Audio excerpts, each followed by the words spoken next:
আসসালামু আলাইকুম। টিটিপি বা টাইনা টুনা পাস নিয়ে আপনাদের সামনে আবার হাজির হয়ে গেলাম এবং অনেক দিন পরে বাংলাদেশের বাজারে রিয়েলমির নাম্বার সিরিজের ফোন রিলিজ হয়ে গেল এবং সেটা দেখতে পাচ্ছেন আমার হাতে রিয়েলমি 12 8256 এই ভেরিয়েন্টের ফোন বাংলাদেশে পাওয়া যাবে 29,999 টাকা, মানে 30,000 টাকা। সো আমাদের দায়িত্ব হচ্ছে এই ফোনটা 30,000 টাকায় কেনা ঠিক হবে নাকি হবে না সেটা একটু বিশ্লেষণ করে আপনাদের সামনে ব্যাখ্যা করা। বাট শুরুতে কিছু কথা আসলে ভাবছিলাম বলবো না, বাট আমার ভাবলাম যে এগুলো আসলে বলা উচিত। বাংলাদেশে রিয়েলমির নাম্বার সিরিজের ফোন সর্বশেষ আমরা দেখছিলাম 2022 সালে এবং সেই সময় কিন্তু আরো বেশ কিছু পপুলার সিরিজ ছিল রিয়েলমির, যেমন রিয়েলমি নার্জো সিরিজ ছিল, অনেক পপুলার হয়েছিল বাংলাদেশে। তখন ধীরে ধীরে রিয়েলমি নাম্বার সিরিজ ফোন বাংলাদেশে আসা বন্ধ হয়ে গেল এবং নার্জো সিরিজও বন্ধ হয়ে গেল। ফাইনালি আমরা শুধু রিয়েলমির সি সিরিজের ফোনগুলো পেতে শুরু করলাম, যার মধ্যে অধিকাংশ ফোন কিন্তু আমাদের খুব একটা যে পছন্দ হয়েছে এটা জোর দিয়ে বলা যাবে না। রিয়েলমি 12 রিলিজ হয়েছিল এবছরের মার্চ মাসের 6 তারিখে, আজকে হচ্ছে অক্টোবরের 6 তারিখ, তার মানে হচ্ছে 7 মাস পরে এই ফোনটা বাংলাদেশের বাজারে আসলো অফিসিয়ালি। এর মধ্যে রিয়েলমি কম করে হলেও 35টা ফোন রিলিজ করছে। এটা রিলিজ করার পরে প্রত্যেক মাসে রিয়েলমির 4-5টা ফোন রিলিজ হয় ভাই।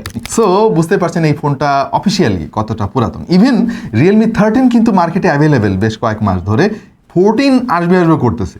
এখন আমরা পাইলাম রিয়েলমি 12। এটা কেন ভাই? না মানে এই একই জিনিস কিন্তু আমাদের ইমামের সাথেও হয়েছে মাঝখানে। হ্যাঁ, ইমামের এক গার্লফ্রেন্ড ছিল, প্রায় 7 বছরের রিলেশন, বুঝতে পারছেন?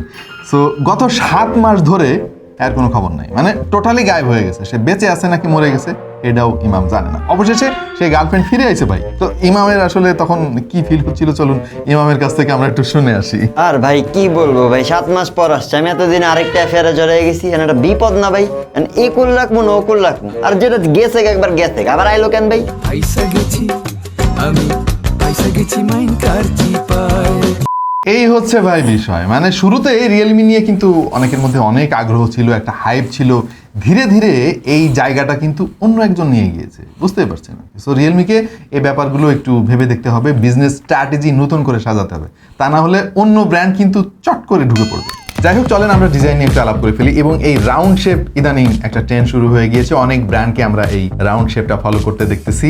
জিনিসটা যে খুব বেশি খারাপ লাগে তা না, কিন্তু ভাই জিনিসটা মানে বোরিং হয়ে যাচ্ছে। সবাই মিলে যদি একই জামা পরা শুরু করে ব্যাপারটা কিরকম হতে পারে চিন্তা করে দেখেন একবার। সো এই রাউন্ড শেপটা আমার কাছে মনে হচ্ছে যেন সেই দিকে যাচ্ছে।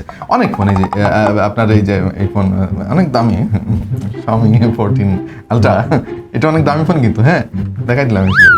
রাউন্ড শেপের ক্যামেরা হাউজিংটা যদি বাদ দেই, অন্যান্য কিছু ব্যাপার নিয়ে আলাপ করি, তাহলে এই ফোনটা একদম সলিডের কাতারে থাকবে। এটার বিল্ড কোয়ালিটি, ওয়ার্কম্যানশিপ সবকিছুই প্রশংসা দাবি রাখে এবং খুবই প্রিমিয়াম একটা ভাইব আপনি এর কাছ থেকে পাবেন। ফোনটা খুবই হালকা পাতলা এবং যথেষ্ট স্লিম। তবে এর সামনের দিকে বেজেলটা দেখে একটু হতাশ হলাম, এটাকে আরো ন্যারো করা যেতে পারতো কনসিডারিং দ্য প্রাইস। এই ফোনের ডিজাইন আপনার ভালো লাগতেও পারে, নাও লাগতে পারে, কিন্তু এর ডিসপ্লে ভালো না লাগার কোনো অপশনই নাই।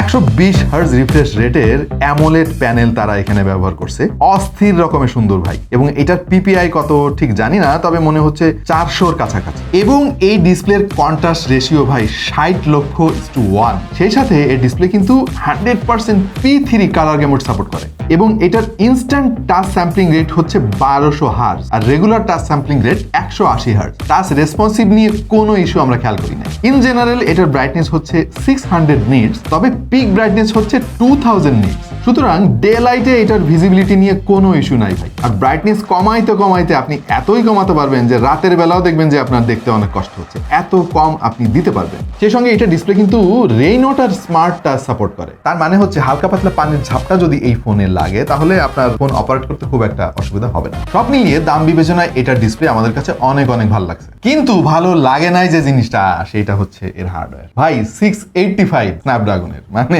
30,000 টাকা দামের একটা ফোনে জিনিসটা হইলেও ওস্তাদ বলেন। স্ন্যাপড্রাগনের 685 হচ্ছে একটা এন্ট্রি লেভেলের প্রসেসর। ইভেন এটা 5Gও না ভাই, 4G চিপসেট। আমরা এই বাজেট সেগমেন্টে কিন্তু অনেক অনেক পাওয়ারফুল চিপসেটের ফোন মার্কেটে অলরেডি দেখছি। হ্যাঁ, এটা 6 ন্যানোমিটার বেসড একটা চিপসেট, কিন্তু তারপরেও এর চাইতে পাওয়ারফুল চিপসেট দেওয়া উচিত ছিল। এনিওয়ে 8GB র্যামের সঙ্গে 256GB স্টোরেজ আপনারা পেয়ে যাবেন। তবে এই ফোনে রয়েছে হাইব্রিড সিম কার্ড স্লট, তার মানে হচ্ছে আপনি যদি মেমোরি কার্ড ব্যবহার করতে চান একটা সিম বিসর্জন দিতে হবে, অথবা যদি 2টা সিম ইউজ করতে চান মেমোরি কার্ড বিসর্জন দিতে হবে।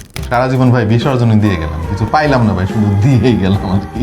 Out of the box software হিসেবে পাবেন অ্যান্ড্রয়েড 14, সেই সঙ্গে রয়েছে Realme UI 5.0। Well, I am a big fan of this Realme UI, বিশেষ করে তাদের এই ফুল ভার্সনটা ভাই অস্থির, এবং এটা হচ্ছে মার্কেটে এই মুহূর্তে one of the best UI. মানে ইউআই নিয়ে আপনার কোনো টেনশন করতে হবে না। তাছাড়া কাস্টমাইজেশনের সুযোগের কোনো অভাব নাই ভাই, আপনি আপনার নিজের পছন্দ মতো এই ইউআইটাকে সাজিয়ে নিতে পারবেন। যদি এটার পারফরমেন্স নিয়ে আলাপ করতে বলা হয় ভাই, টু বি ভেরি অনেস্ট, ওই দামটা না আমার মাথায় লক হয়ে আছে আর কি। এমনিতে এটার পারফরমেন্স অতটা খারাপ না, যথেষ্ট ভালো, বেশ ভালো মাল্টিটাস্কিং করতে পারে, ব্যাকগ্রাউন্ডে 5-6টা অ্যাপ রেখে আপনি ফোনটা অপারেট করতে পারবেন ইজিলি। একটা অ্যাপ থেকে যখন আরেকটা অ্যাপে আপনি সুইচ করবেন খুব দ্রুত সুইচ করতে পারবেন, সব ঠিক আছে ভাই, কিন্তু 30,000 টাকা ভাই, তখনই মনে হয় যে না ভাই, এটার পারফরমেন্স আমি খুশি না, আরো ভালো হইতে হবে, কারণ বেশি টাকা দিচ্ছি আমি। এনিওয়ে 6 ন্যানোমিটার প্রসেসর হওয়ার ফলে খুব একটা হিটিং আমরা হতে দেখিনি, এবং ব্যাটারি কনজাম্পশন কিন্তু যথেষ্ট ইমপ্রেসিভ ছিল। আমরা বেশ কিছু গেম ট্রাই করেছি এই ফোনে, এবং ফ্রি ফায়ারটা খুবই ভালোভাবে চলেছে, কোনো সন্দেহ নাই। কিন্তু পাবজি, কল অফ ডিউটি বা অ্যাসফল্ট 9 এর মতো গ্রাফিক্স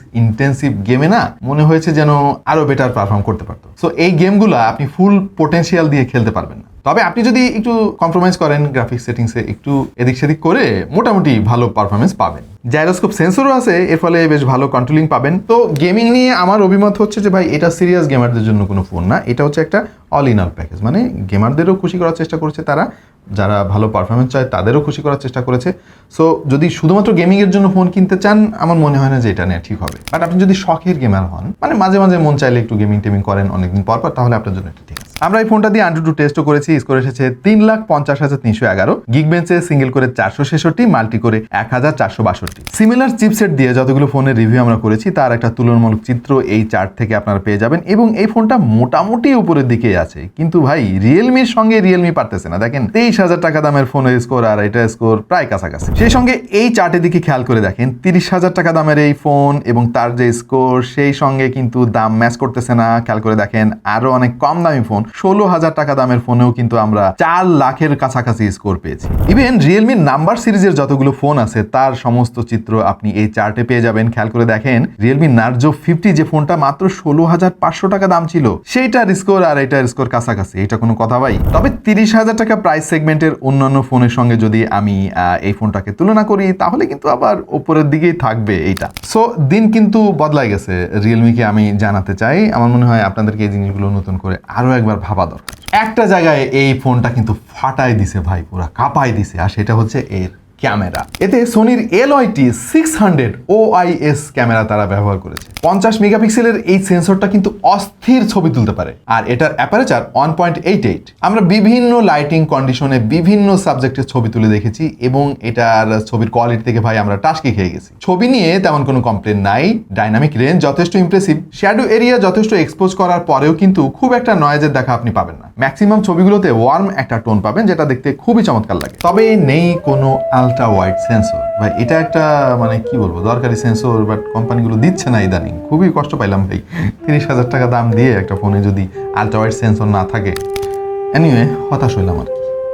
ভিডিও করতে পারবেন সর্বোচ্চ 1080p রেজুলেশনে 30 fps এ, 4K রেকর্ডও নাই। এটা কোনো কথা? 60 fps তো নাই, এটা হইল না ওস্তাদ। তবে কষ্টটা ভুলে গেছি এটার ভিডিও কোয়ালিটি দেখে। এত স্টেবল এর ফুটেজ, মানে মনে হবে যেন আপনি গিম্বেল দিয়ে ভিডিও করতেছেন। এটা সম্ভব হয়েছে অপটিক্যাল ইমেজ স্টাবিলাইজেশনের কারণে। এই ফোনে যে বেশি টাকা নিতেছে না ভাই রিয়েলমি, এই সেলফি কোয়ালিটি দেখে আপনার ভাই দিল খুশ হয়ে যাবে, মানে পয়সা উসুল হয়ে যাবে। এবং আপনার দিল আরো খুশি হয়ে যাবে যখন বক্সটা খুলবেন এবং দেখবেন এর মধ্যে রয়েছে একটা 80 ওয়াটের চার্জার। কিন্তু ভাই আপনার খুশি বেশিক্ষণ স্থায়ী হবে না, আবার হবে, বোঝাই বলে জিনিসটা। মানে বক্সের মধ্যে আপনি 80 ওয়াটের চার্জার পেয়ে যাবেন, কিন্তু এই ফোনে সাপোর্ট করবে 67 ওয়াট, একটু কম আর কি। সেটা অবশ্য কম না ভাই, এখানেও একই ঘটনা ভাই।